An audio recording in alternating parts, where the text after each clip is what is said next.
En la entrega de hoy vamos a conversar sobre la Quinta San José, lo que todos conocemos como el Ateneo de los Teques. Es una quinta emblemática, se le conoció también como la Quinta Gómez, y la aproximación que vamos a tener hoy sobre ella, como en los casos anteriores, está sustentado en la narrativa oral, en la tradición oral, lo que dicen los viejos, lo que dicen aquellos testigos que para entonces estaban muy niños, muy jóvenes, y que vieron todo ese despliegue del siglo anterior y cómo fue modificándose esa quinta y qué hubo en ella, todas estas cosas, ¿no?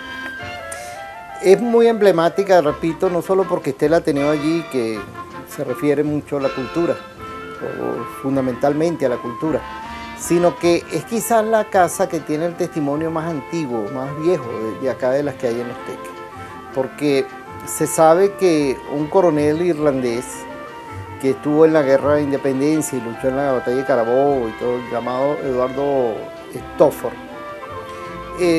fue quien la adquirió en 1826. Él adquirió, mejor dicho, los terrenos, pues, donde estaba esa quinta, ¿no? Esa mansión. Y eran unos terrenos que salían desde el barbecho, que él llama, desde por ahí de Pan de Azúcar, lo llama, hasta el volcán y San Corniel, lo que pudiéramos llamar así hacia la entrada ahorita de los Teques. Eso fue, repito, en 1826-27. Y después que él adquirió y que hubo todos los líos que ocurrieron en ese momento de la independencia, porque después que mucha gente había comprado terrenos y tenía sus casas, sus fundos, sus fincas, cuando llegó la independencia, cuando se confirmó, cuando se instituyó la independencia, todo eso fue decomisado, pues. Y entonces los generales se repartieron, generales, coroneles, pudientes, políticos, se repartieron todas esas tierras con sus bienhechurías. Entonces todo eso trajo mucho lío. Hasta por ahí en 1840 que se hacen unos cabildos y entonces se racionaliza la propiedad de muchas de esas tierras que estaban incluidos en lo que eran las propiedades del conde de la Granja, que era el propietario prácticamente de todos los Teques, pues. Entonces, en 1900, más o menos 1930 y tanto, ya casi para los 40, Eduardo Stafford se va para Inglaterra, se va a su casa, a casa de su familia, pues se va a morir, había morir allá por allá. Y digamos, vende esos terrenos, los negocia en Madrid, los vende a Roberto Sierpiar. Este Roberto Sierpiar compra esos terrenos, los tiene un largo tiempo, tenía vaqueras allí, todas estas cosas, y comenzando el siglo XX se lo vende a Domingo Perroni. Que Domingo Perroni también, una persona de esas que habían hecho dinero y tenían digamos, la posibilidad, pues, de mantener un hato, mantener una pequeña finca, pues se puede decir, en todos aquellos terrenos que ya nombramos, donde estaba incluida la casa, que hoy es la casa del Ateneo de los Teques, la Quinta San José. Entonces, Domingo Perroni se la vende en 1925 a Gómez.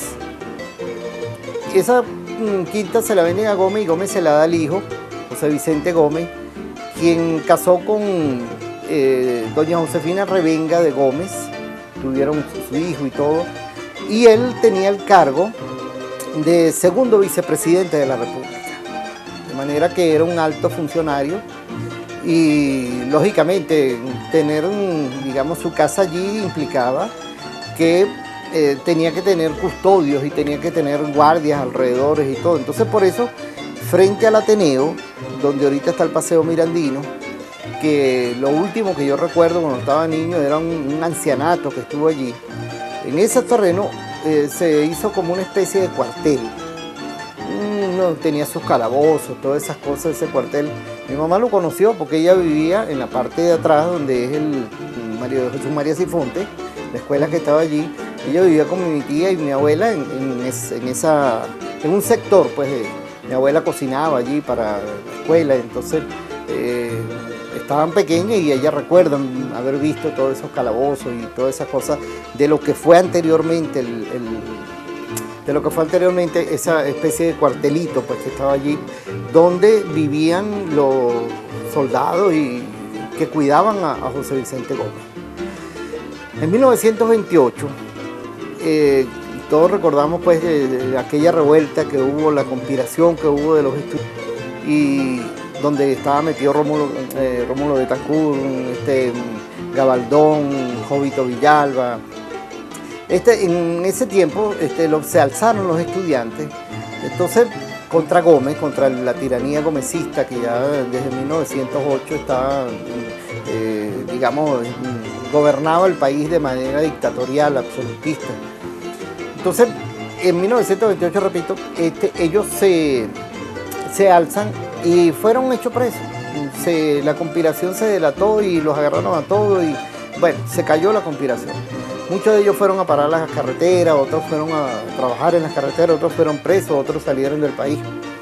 Pero la esposa del vicepresidente, la esposa de José Vicente Gómez, la señora Josefina Revenga, doña Josefina, simpatizó mucho con muchos de estos estudiantes, con la causa. Les llevó cobija, les llevó comida, le abogó por ellos.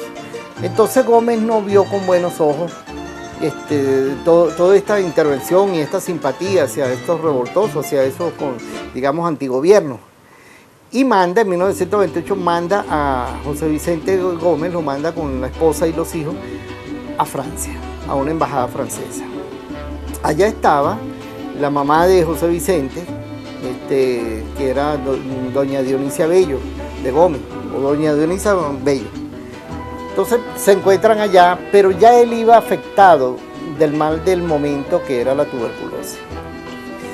Él, estando en Francia, entonces lo llevan para Suiza, donde estaban los sanatorios antituberculosos más desarrollados, como la medicina más de punta. Y por cierto que allá había estado también en esos momentos, hacía poco, Teresa de la Parra, la que estuvo allí en esos hospitales de Suiza. Y él muere, José Vicente muere en 1930, 1929, ya para el 1930. Entonces la señora regresa, Josefina, más o menos se establece una relación sentimental con el abogado de ellos y sigue viviendo allí hasta que cuando en 1935, entonces ellas se fueron y dejaron eso al cuidado de las monjas que estaban en lo que hoy es el María Auxiliadora, que era la Quinta Bueno. Era la Quinta Bueno porque era la quinta de un médico que había curado a Gómez, le había puesto una sonda